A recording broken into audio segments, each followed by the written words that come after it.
कोई भी पानी पी लें तो पेट में दर्द हो जाएगा, खाना कोई ख़राब खा लें। अपने रिश्तेदार आते हैं जो 5-7 साल वहाँ रहकर आ जाते हैं तो बेचारे बीमार हो जाते हैं। सब्सक्राइब करें और बेल दबाएं ताकि कोई खबर रह न जाए।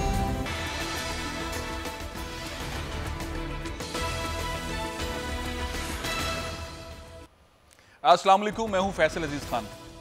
मुल्क में एक बार फिर एक कैंपेन चल रही है। लोग बात भी कर रहे हैं, अब सियासतदान भी बात कर ले। पार्लियामेंट तक कहा जा रहा है, ये बात पहुंच सकती है कि पाकिस्तान में कौन सा निज़ाम हो, सदारती निज़ाम हो या यही निज़ाम चलता रहे जिसमें हम चेहरे बदलते हैं और निज़ाम नहीं बदलता और वो डिलीवर नहीं कर पाता। पाकिस्तान पीछे रह गया, पाकिस्तान तरक्की में पीछे रह रहा है, करप्शन है, मिसमैनेजमेंट है।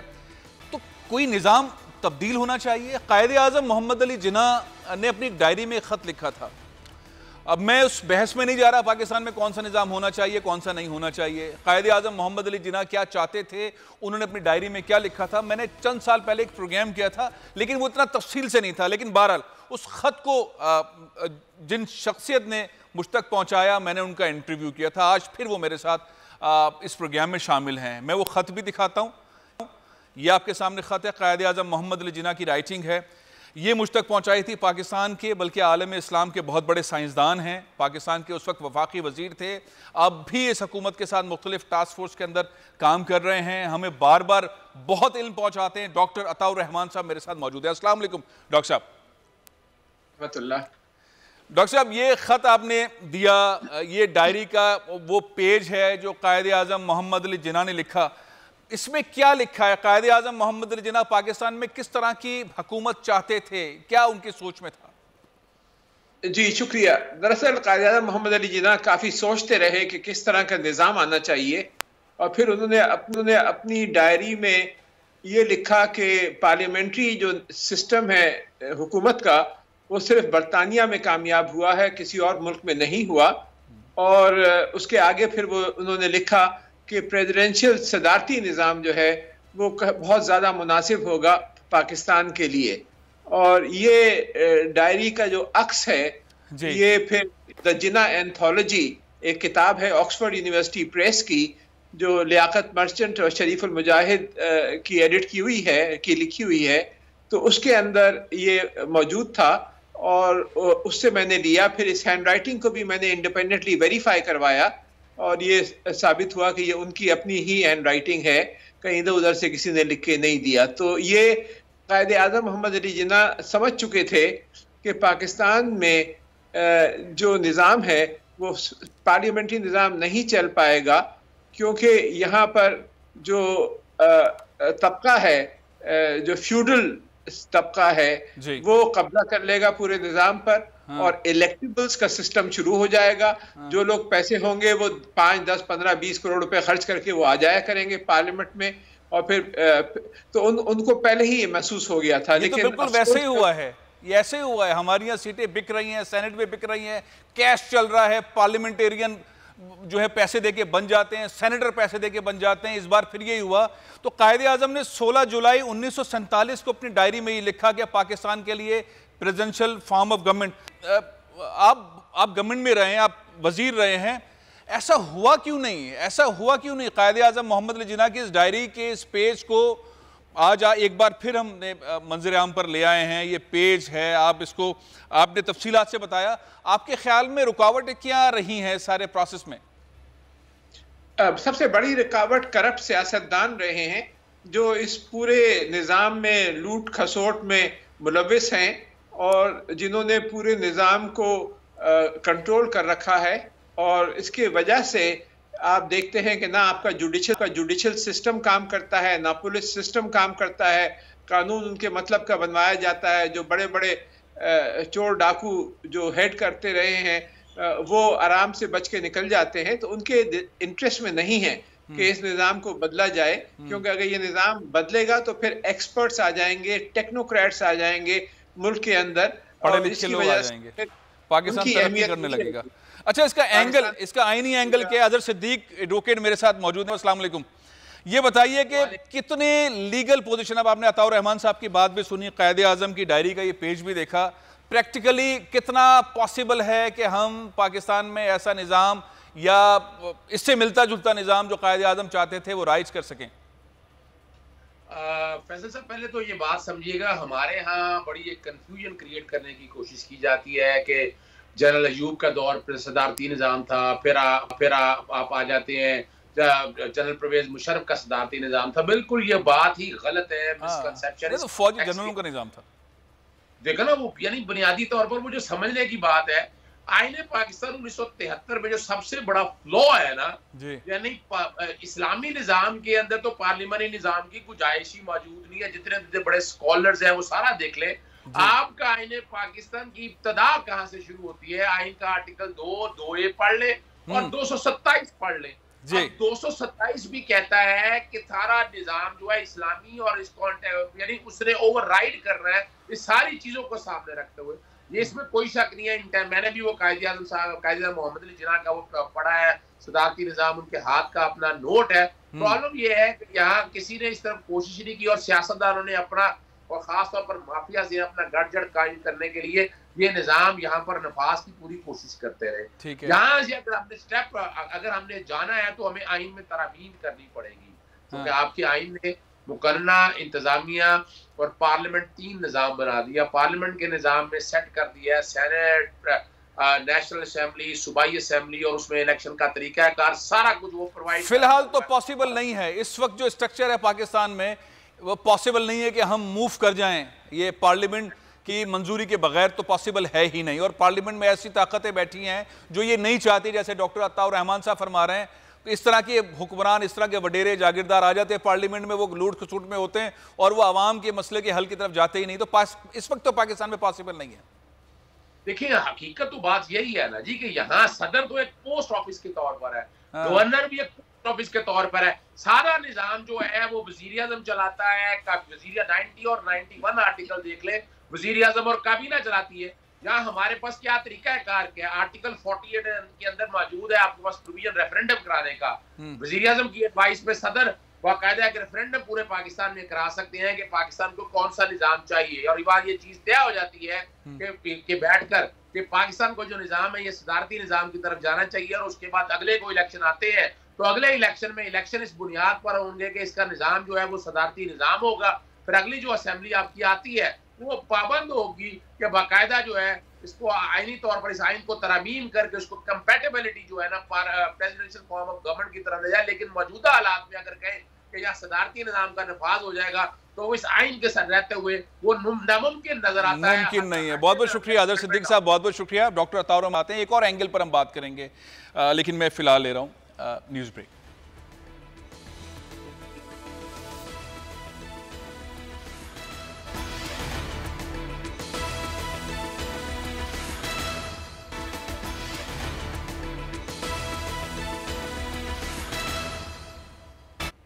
Welcome back. Doctor Ataur Rahman साहब, अगर पाकिस्तान ने आगे बढ़ना है और जिस तरह दुनिया के मुमालिक आगे बढ़ रहे हैं, हम तो बहुत ही गहरे मसाइल के अंदर घिरे हुए हैं। लोग बार बार ये आवाज़ उठाते हैं चेहरे नहीं बदले जाएं, निज़ाम बदला जाए, और वाकई अगर कायद-ए-आज़म मोहम्मद अली जिन्ना यही चाहते थे तो ये हो क्यों नहीं पाया? और आपके ख्याल में अगर ये होना है तो उसका शॉर्ट तरीका क्या है? जी शुक्रिया। बात यह है कि इसके लिए मौजूदा सूरत हाल जो है तो उसके अंदर आपको कॉन्स्टिट्यूशन बदलनी पड़ेगी, और कॉन्स्टिट्यूशन सिर्फ 2/3 मेजॉरिटी से बदली जा सकती है, उसके बगैर नहीं बदली जा सकती।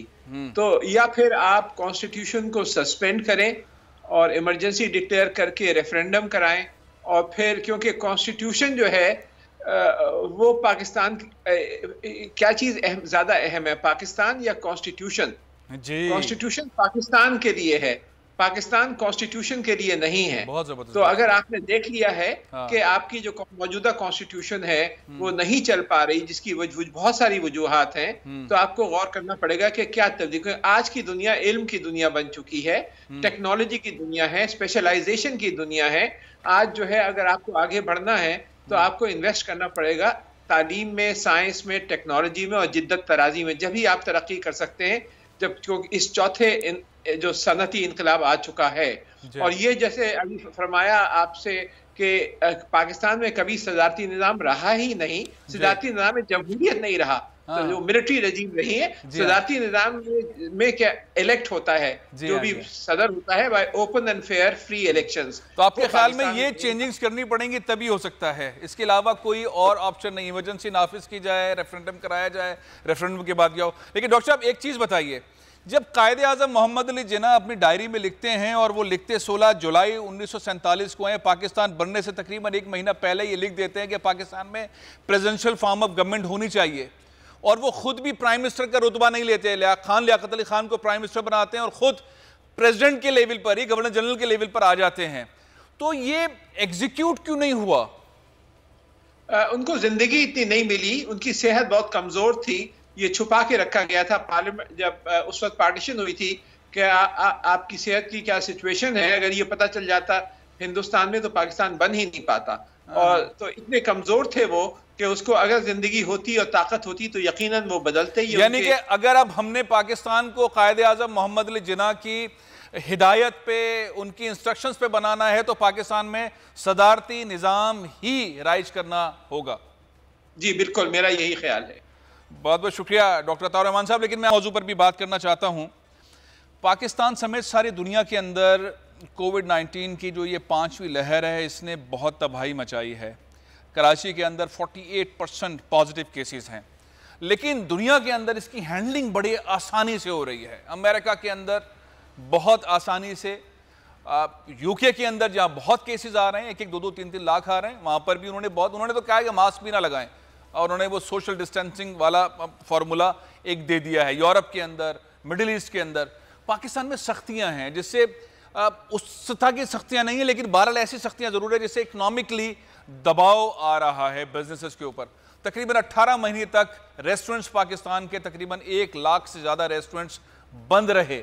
अब एक बार फिर ये जो 5वीं लहर है, इंडोर डाइनिंग बंद कर दी गई है। अच्छा, अब ओवरऑल सिनेरियो क्या है? मेरे साथ स्टूडियो में मौजूद हैं फैज़ान रावत साहब हैं, जो कि ऑल कराची रेस्टोरेंट एसोसिएशन के जनरल सेक्रेटरी हैं। अस्सलाम वालेकुम फैज़ान साहब। मैं आपसे बात करने से पहले थोड़ा सा इंटरनेशनली जो एक सिनेरियो है, डॉक्टर अताउर रहमान साहब की मौजूदगी से फ़ायदा उठाते हुए, डॉक्टर साहब इस वक्त जो 5th लहर है, ओवरऑल सिनेरियोज, SOPs यूरोप में, अमेरिका में बन गए हैं और लोग इसमें जी रहे हैं।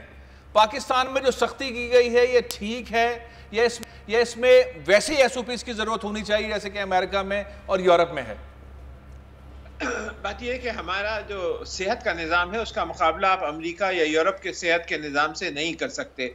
बहुत ही कमज़ोर निज़ाम है, और पिछले 2 साल के अंदर देखा कि इसके बावजूद कि इतना कमज़ोर निज़ाम था, लेकिन जो स्मार्ट लॉकडाउन की पॉलिसी रही है, तो पाकिस्तान उन ममालिक से जहां सेहत का निज़ाम हमसे कहीं ज़्यादा मजबूत था, उनके मुकाबले में बहुत बेहतर सिचुएशन पाकिस्तान में अल्हम्दुलिल्लाह रही है। तो ये पूरे मुल्क में तो कंप्लीट लॉकडाउन की सूरत हाल अभी नहीं है। जहां जहां बहुत ज़्यादा फैल रहा है उन जगहों पे ये लॉकडाउन किया जा रहा है, और ये लॉकडाउन जैसे ही सिचुएशन बेहतर होती है तो ख़त्म कर दिया जाता है। तो 5-6 हज़ार मकामात ऐसे हैं जहां इस तरह के लॉकडाउन है। कराची में अभी यकीनन लॉकडाउन पूरे कराची में रेस्टोरेंट पे पाबंदी के लिए लगा है, लेकिन मेरा ख्याल है कि ये भी जैसे ही सिचुएशन बेहतर होगी तो इसको फौरन बंद कर दिया जाएगा। स्कूलों को भी इसीलिए बंद किया गया है टेम्परेरी, और हफ्ता 10 रोज़ के अंदर जैसे नॉर्मलाइज होनी शुरू होती है, क्योंकि इसमें ये आमतौर को लोगों को ख्याल है कि ये उतना ख़तरनाक नहीं है जितना कि डेल्टा था।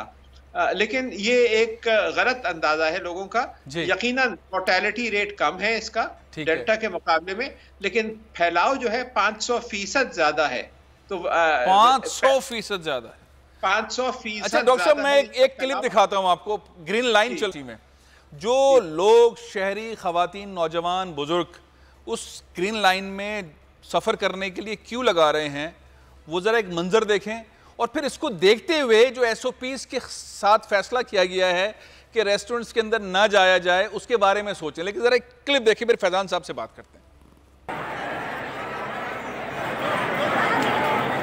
असल में ये जो आप लोग देख रहे हैं, ये सिर्फ इस क्यू के इंतजार में हैं, ग्रीन लाइन बस में सफर करने के लिए, एक जगह से दूसरी जगह जाने के लिए। आपको एक क्यू के अंदर, ये 2 दिन पुरानी तस्वीर है, आज का भी फुटेज आपने देखा होगा। आज एक बहुत अफसोसनाक वाक़या हुआ है। 4 मुख्तलिफ मकामात के ऊपर ग्रीन लाइन बस सर्विस पर पत्थर बरसाए गए हैं। कौन लोग हैं, इसके खिलाफ दरख्वास्त आई है, शीशे टूट गए हैं। लेकिन बहरहाल मैं इस वजह जिस एंगल पे बात कर रहा हूँ ये कि ये एसओपीज हैं, ये एसओपीज के आने के बाद के मंजर हैं। फैजान रावत साहब, मैंने आपकी मुश्किल तो आसान कर दी है क्लिप दिखा के, लेकिन जो आप बार बार हुकूमत से बात कर रहे होते हैं, आप वफाकी हुकूमत से भी बात कर रहे होते हैं, ऐसी कौन सी आप खिलाफ वर्जी करते हैं रेस्टोरेंट्स के अंदर कि आप पे पाबंदी लग जाती है? बिस्मिल्लाहिर्रहमानिर्रहीम। अच्छा देखिए, इसमें वही चीज़ है ना, वही बात डिस्कस कर रहे हैं कि एसओपीज़ पे अमल होना चाहिए, वैक्सीनेशन करवाई जाए, जिस तरह दूसरे ममालिक कर रहे हैं वही हमें करना चाहिए। हम क्या करते हैं, हम कारोबार को डिस्टर्ब कर रहे हैं, हम मईशत को डिस्टर्ब कर रहे हैं, हम बेरोज़गारी फैला रहे हैं, हम लोगों को जो है वो रेस्टोरेंट बंद करके और दूसरी चीज़ें करके, शादी हॉल बंद करके कारोबार से भी महरूम कर रहे हैं, काम भी महरूम कर रहे हैं। आपको एसओपीज़ की खिलाफ वर्जी पे एक्शन लेना चाहिए। आप एसओपीज़ पे अमल दरामद कराएं, आप वैक्सीनेशन कराएं, आप तमाम चीज़ें खोल दें। देखिए, लेकिन एसओपीज़ पे ऐसे 7 lakh cases on an average USA में आ रहे हैं। आप भी गए थे, भी हमारे भी कुछ दोस्त भी गए थे, आप भी सब कुछ देखते रहे, आपने भी अपनी आंखों से देखा कि वहाँ पर भी एसओपीज़ की पे काम हो रहा है, वैक्सीनेशन पे काम हो रहा है, लेकिन किसी चीज़ को बंद नहीं किया जा रहा। बंद करने से होगा क्या कि आपका मुल्क तो इसका मुतम्मिल ही नहीं है। आप कहते हैं जी फलाने मुल्क ने बंद किया, फलाने मुल्क ने बंद किया, तो उन्होंने तो 20-20, 50-50, 40-40 हज़ार डॉलर दिए, आपने तो 40,000 रुपये दिए। 40,000 डॉलर दिए। देखें, जापान में, यूएसए में, कनाडा में तो अब तक $2,000 फी कस दिया जा रहा है। नहीं, वो अलग चीज है। रेस्टोरेंट वालों को दिए, रेस्टोरेंट वालों को दिए। हाँ, अगर रेस्टोरेंट बंद करेंगे तो पैसे देंगे। जी, रेस्टोरेंट हुकूमत से कह रहे हैं आप हमें पैसे दें। उनके किराए में उनको 60% लोड लिया, आप अपने स्टाफ को ना निकालें, उस पर 60% लोड लिया। हुकूमत का एक रोल होता है, बंद करते हैं तो वो एक सपोर्ट करते हैं बिजनेस को, या सपोर्ट नहीं। उसके बाद भी उन्होंने देखा कि बंद करने का कोई फायदा नहीं है, क्योंकि उनकी मईशत रुक जाएगी, टैक्सेस रुक जाएंगे, लोगों का कारोबार रुक जाएगा, बेरोजगारी फैलेगी। उन्होंने क्या किया, एसओपीज़ की पे काम शुरू कर दिया। एसओपीज़ क्या है जी, आप हमें बताएं जी 50% पे खोल दें। आप ऐसा करें कि आप लोगों को चेक करना शुरू कर दें, रोड्स पे आ जाएं। पहले आपने एक अच्छा फैसला किया था कि जो लोग वैक्सीनेशन नहीं कराएंगे मैं उनके शनाख्ती कार्ड ब्लॉक कर देंगे या अकाउंट ब्लॉक कर देंगे। आप उस पर क्यों नहीं गए? आप उस पर जाते, लोगों को वैक्सीनेटेड कराते। ख्याल में ये करना चाहिए था, कारोबार को बंद ना करें आप। अच्छा, दूसरी चीज़ ये कि हमारे यहाँ पाकिस्तान में वैसे भी इम्यूनिटी लोगों की अच्छी है बाहर के मुकाबले में। उसमें ना हॉस्पिटल्स का रोल है, ना किसी चीज़ का रोल है। हमारी अपनी, हम लोग तो गटरों का पानी आपके सामने इधर सब आते हैं, आपको बताइए, तो वो उसकी इम्यूनिटी इतनी पाकिस्तानी गटरों का पानी पीते। सर आपके यहाँ तो बाहर से भी लोग आते हैं, तो वो क्या होता है कि कोई भी पानी पी लें तो पेट में दर्द हो जाएगा, खाना कोई ख़राब खा लें। अपने रिश्तेदार आते हैं जो 5-7 साल वहाँ रहकर आ जाते हैं, तो बेचारे बीमार हो जाते हैं। लेकिन हमारा आदमी तो बेचारा। मैं डॉक्टर साहब से इस पे इनपुट लेता हूँ। डॉक्टर साहब, ये जो फैजान रावत साहब फरमा रहे हैं कि रेस्टोरेंट्स पर एसओपीज़ का अमल दरामद 100% होना चाहिए, कारोबार जिंदगी बंद नहीं करना चाहिए, आप इसके हक में हुकूमत ने सख्ती कर दी है, इससे मईशत को, रोजगार को, बिजनेस को नुकसान पहुंच रहा है, हमें फॉलो करना चाहिए उसी एसओपी को जो हुकूमत कह रही है? सवाल यह है कि किस तरह आप एनफोर्स करेंगे। 2 करोड़ का शहर है कराची, 2.25 करोड़ का, आपको 50 लाख या 1 करोड़ पुलिस वाले लगाएंगे तो प्रैक्टिकली आप नहीं कर सकते। एक आदमी रेस्टोरेंट के अंदर आ रहा है, फर्ज करिए मास्क नहीं पहना हुआ, तो आप किस रेस्टोरेंट के आगे पुलिस वाले लगाकर और उसको कंट्रोल करेंगे? रेस्टोरेंट वाले खुद पाबंदी लगाएंगे ना इस पर, वो नहीं आने। लेकिन हमें खुद करना चाहिए, बिल्कुल एसओपीज़ पे अमल करना चाहिए। लेकिन हम करते नहीं है ना। आपने देखा, अभी दिखाया ग्रीन लाइन में कि कोई सीरियसली लेने के लिए तैयार नहीं है। तो प्रैक्टिकली क्या एसओपीज़ पर अमल कराया जा सकता है? हुकूमत करा सकती है? जवाब है बिल्कुल नहीं करा सकती। हमें करना चाहिए, यकीनन करना चाहिए, लेकिन नहीं कर रहे।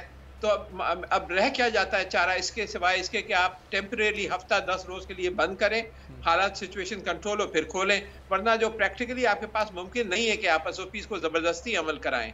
लेकिन डॉक्टर साहब, इससे जो बेरोजगारी है, जो उसमें इजाफा हो रहा है, क्योंकि हॉस्पिटल्स के अंदर तो रश नहीं है, इस वाले जो कोविड का जो ये वेरिएंट है, इससे कोई अस्पताल के अंदर रश नहीं है, कोई ऐसी इमरजेंसी टाइप की रेशो तो बहुत 58 लोग कह रहे हैं, कोई 48 कह रहा है, लेकिन इमरजेंसी टाइप का एनवायरनमेंट कहीं भी नहीं है। तो रेस्टोरेंट सिर्फ बंद करने से खाने पीने के जो कारोबार है उसकी चेन को नुकसान, मालिकान को नुकसान, जो काम कर रहा है उसको नुकसान। ये सिर्फ इसी सेक्टर को टारगेट करना ठीक है, या बसों को भी फिर इस तरह से करना चाहिए, एरोप्लेन्स में भी इस तरह से होना चाहिए? जी डॉक्टर जी, सारे सेक्टर्स को देखना चाहिए। और रश जो है 2 या 3 हफ्ते बाद आता है। 6 या 7 हज़ार जो है आपने 2 रोज पहले टच किया है और ये बढ़ता जा रहा है। तो इसका जो इम्पैक्ट आएगा वो 3 हफ्ते बाद अस्पतालों में आएगा। एक लैग पीरियड होता है, फौरी तौर पे दूसरे दिन नहीं आना शुरू हो जाता, क्योंकि इतना टाइम लगता है कि पेशेंट की हालत खराब हो। और क्योंकि फैलाव कहीं ज्यादा है उस पुराने वेरिएंट से, तो रश भी यकीनन में ज्यादा हो सकता है, खुदा करे ना हो, लेकिन रश ज़्यादा हो सकता है क्योंकि इसका फैलाव ज़्यादा है। इस वजह से मैं बिल्कुल एग्री करता हूँ कि हमें कम से कम वक्त के लिए बंद करने चाहिए। स्कूल्स, कॉलेजेस, ट्रांसपोर्टेशन के ऊपर भी हमें रिस्ट्रिक्शन लगानी चाहिए। लेकिन आप बिल्कुल हर एक को खुला छोड़ देंगे तो फिर तो बहुत ही केओस हो जाएगी। आपका ये जो है बहुत ज़्यादा सिचुएशन ख़राब हो सकती है। बहुत बहुत शुक्रिया डॉक्टर अतायर नोमान साहब, बहुत बहुत शुक्रिया। जब ये मालूम था आपको कि ये एक लेयर आएगी, फिर दूसरी आएगी, फिर तीसरी आएगी, फिर चौथी आएगी और पांचवी आएगी, आपने बिजनेसेस खड़े किए, आपने फेडरल गवर्नमेंट के साथ भी रब्ता किया, आपने सिंध गवर्नमेंट के साथ भी आप बैठे रहे, बहुत सारी मुलाकातें आपकी रहीं।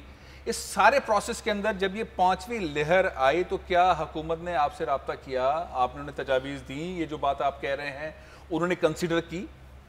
अच्छा, ये इस पूरे 2 साल से हमारी यही शिकायत रही है कि आप स्टेक होल्डर से रब्ता किया करें, स्टेक होल्डर को कम से कम आप उसके एतमाद में लें, बताएं क्या करना है, हम भी अपने सजेशंस दें, आप भी सजेशंस दें, फैसला आपका है। आप भले हमारी सजेशन ना माने लेकिन आप हमसे सजेशंस तो लें। आपने जब पहले वैक्सीनेशन आई तो वैक्सीनेशन ड्राइव के लिए आपने हमसे मदद मांगी। सिंध के अंदर हमने अभी तक वैक्सीनेशन सेंटर चलाया हुआ है जो कि गवर्नमेंट ने एक्सपो सेंटर के अंदर भी बंद कर दिया है। मीज़ान बैंक, हबीब बैंक, डिफरेंट बैंक्स ने जितने लगाया उन बैंक्स तक ने बंद कर दिया। हमारा ऑल कराची रेस्टोरेंट एसोसिएशन का आज तक वैक्सीनेशन सेंटर चल रहा है। अच्छा जी, आज तक चल रहा है। और वो क्लिफ्टन वाला जो और सबसे बड़ा वैक्सीनेशन सेंटर था वो, और अभी भी है, उसमें भी हम ऑलरेडी जो है वो काम कर रहे हैं, गवर्नमेंट के साथ भी काम कर रहे हैं, एडवर्टाइज भी कर रहे हैं, सारी चीज़ें कर रहे हैं। इसी वजह से साउथ के अंदर अभी मुर्तज़ा बाब साहब ने 90% लोगों की वैक्सीनेशन का उस दिन चार्ट शो किया कि 90% लोग वैक्सीनेटेड हैं। तो आप वैक्सीनेशन की तरफ जाएं। अब ये जो डॉक्टर साहब कह रहे हैं कि जी 2-3 हफ्ते बाद इसका लोड आएगा, तो 2-3 हफ्ते से तो हम ऑलरेडी लोड देख रहे हैं। आप बीमार आदमी का टेस्ट कर रहे हैं, अभी मैं आपके चैनल पर आया हूँ, आपके पास जितने भी लोग होंगे आप सबका टेस्ट करा लें, मेरे ख्याल से 2% भी नहीं निकलेगा। आप बीमार आदमी का टेस्ट करके 48% दिखा रहे हैं, 50% दिखा रहे हैं। ये तो वो जब वो आदमी अस्पताल पहुंच जाता है, उसको वहां पहुंच के जब उसका टेस्ट होता है, जब उसको पता चलता है कि जी मुझे कोविड हो चुका है, तो बीमार आदमी का टेस्ट करके आप जो फिगर दे रहे हैं 48-45% की, वो रियल फिगर नहीं है। अगर आपको रैंडमली करना, आप रोड पे खड़े हो, रैंडमली टेस्ट करें। अच्छा, एक चीज़ बताएं, आपने बड़ी अच्छी बात की, आप उन एसोसिएशन को रिप्रेजेंट कर रहे हैं जो बहुत जिम्मेदारी से अब तक सेंटर चला रहे हैं वैक्सीनेशन का। लोग जाके कोई भी जाके वैक्सीनेशन करवा सकता है, ये ऐसे ही आपने ही बिल्कुल पूरे कराची। जब आप इतनी रिस्पॉन्सिबिलिटी के साथ गवर्नमेंट के साथ मिलकर काम कर रहे हैं, तो ये आप अपने रेस्टोरेंट्स में, जो आपके कराची में रेस्टोरेंट्स हैं या जो भी और रेस्टोरेंट्स हैं, वहाँ पर SOPs पर अमल दरामद कर सकते हैं कि जब तक किसी के पास वो कार्ड नहीं होगा, जो वैक्सीनेशन वाला कार्ड होगा, वो वैक्सीनेटेड नहीं होंगे, आप उन्हें अंदर नहीं आने देंगे। ये SOP पे आप as a general secretary government को यकीन दिला सकते हैं कि मेरे रेस्टोरेंट के अंदर कोई ऐसा बंदा नहीं आ सकता जो वैक्सीनेटेड नहीं है? असल में मैं आपको एक बात बताऊं, इसमें कुछ चीज़ों पे हम अमल कर सकते हैं। मास्क के साथ उसको एंटर होने दें, कम से कम सोशल डिस्टेंसिंग रखें, अपने आदमी को वैक्सीनेटेड करा लें, अपने आदमी को हेयर नेट, मास्क, ये सब हम कर सकते हैं। लेकिन अगर हम वैक्सीनेशन कार्ड चेक करने पे जाएंगे तो हम कोई पुलिस नहीं है, कोई इदारा नहीं है, कोई ऐसा रोल तो प्ले करना पड़ेगा ना, जिससे आप बोलेंगे नहीं हम ये आसानी ले रहे हैं और ये वाला काम हम करेंगे। अच्छा, हम करते हैं। देखें, अब यहाँ पर तो हम बिल्कुल वो बात करेंगे ना, क्योंकि मीडिया बैठे हुए जनरल वो बात करेंगे जो हम कर सकते हैं और कर रहे हैं। हम लोगों से मांगते हैं वैक्सीनेशन कार्ड, लेकिन बहुत सारे लोग वैक्सीनेशन कार्ड नहीं दिखाते। बेशक उन्होंने कराई भी होती है, लेकिन वो हमारे एक एम्प्लॉय को जो वहाँ खड़ा है 20,000-25,000 की नौकरी वाला, और बड़े बड़े लोग आते हैं खाना खाने, वो कहे जी मेरी बहन का या मेरी बीवी का, आप कौन होते हैं वैक्सीनेशन कार्ड चेक करने वाले? तो हमने लिख के लगाया हुआ, सारी चीज़ें की हुई हैं और हम ऑलरेडी कर रहे हैं। आप बल्कि रेस्टोरेंट में जाएंगे, आपको अंदाज़ा हो जाएगा, अभी आप जो करंट सिनेरियो, आप कराची के किसी भी रेस्टोरेंट में जाएँ, आपको अंदाज़ा हो जाएगा कि वो इस मामले में बहुत ज़्यादा एहतियात कर रहे हैं। लेकिन ये जब हम दूसरी चीज़ें देखते हैं, जैसे भी आपने हमें मेट्रो का रश दिखाया, इसी तरह मार्ट्स का रश देखते हैं हम लोग, मॉल्स का रश देखते हैं, तो हमें फिर ये लगता है कि जैसे रेस्टोरेंट इंडस्ट्री को जानबूझ के टारगेट किया जाता है। अच्छा, आप टारगेट तो कर रहे हैं और फिर लाखों लोग बेरोजगार होते हैं, मुश्किल हो जाती है। अब डॉक्टर साहब कह रहे हैं 10-15 दिन के लिए बंद कर दें, 10-15 दिन में उसको बिजली का बिल भी देना है, रेंट भी देना है, गवर्नमेंट की कोई सपोर्ट भी नहीं है, फिर 15 दिन तक वो एम्प्लॉय को तनख्वाह हम कहाँ से देंगे? फिर वो यहाँ से बेचारा, पूरे मुल्क से लोग आते हैं कराची में काम करने के लिए। अब बंद करना हल नहीं है, आप सिर्फ और सिर्फ एक काम ये करें कि SOPs की खिलाफवर्जी ना होने दें। आप ये कह रहे हैं जी पुलिस चेक करे, पुलिस बिल्कुल चेक ना करे। आपके पास शनाख्ती कार्ड है ऑलरेडी, आपके पास डाटा है। जिन्होंने वैक्सीनेशन नहीं कराई, टेम्पररी आप मार्केट बंद करने के बजाय टेम्पररी उनके कार्ड क्यों नहीं बंद कर देते?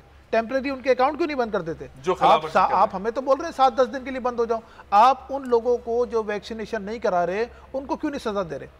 आपसे तो बात यही हुई थी, एनसीओसी में भी यही बात हुई थी, सब जगह यही बात हुई थी हमारी कि आप उन पे जो है वो एक्शन करेंगे, इसके ऊपर अमल दरामद होना चाहिए और जो वैक्सीनेशन नहीं आप करवा 7-8 रहे 10 दिन हैं उनके खिलाफ कार्रवाई हमें कह रहे करें, बिल्कुल, हमें बजाय कारोबार बंद करना है। उनके मोबाइल फोन बंद कर देना, इमीडिएटली जाएंगे, वैक्सीनेशन कराएंगे, सब कुछ करेंगे, आप उनके मोबाइल फोन बंद करें, लग जाएगा वहाँ पे सेंटरों में। 7-8 दिन 10 दिन आप बंद करें ना, मोबाइल फ़ोन बंद करें, उनके शनाख्ती कार्ड बंद करें, बैंक अकाउंट बंद करें, ऑलरेडी जाके चले जाएंगे। फिर जो ये जो मोर्टेलिटी रेट दिखा रहे हैं, जो वो दिखाया है 16 अमवात जो परसों दिखाई गई हैं, उन 16 का डाटा निकालें। उनको मल्टीपल डिजीज़ हैं, वो कोविड से नहीं मरे, कोई ऑक्सीजन पे जाके वेंट पे जाके नहीं मरा है, वो आप उसको चेक तो करें वो क्या है। हाँ, आपने उसको डिक्लेयर कर दिया जी वो ओमिक्रॉन से।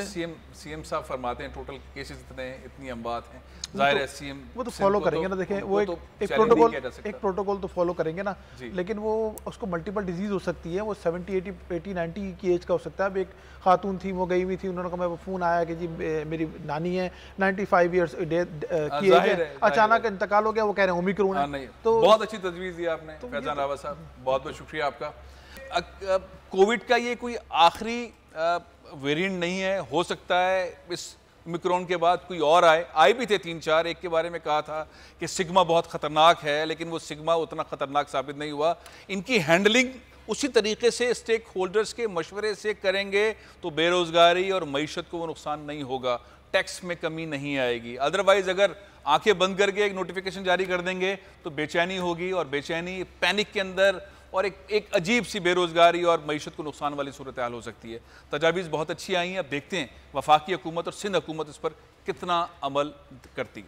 प्रोग्राम यह ख़त्म कर रहा हूँ, इंशाल्लाह कल फिर हाजिर हूँगा। इजाज़त दीजिए, पाकिस्तान जिंदाबाद।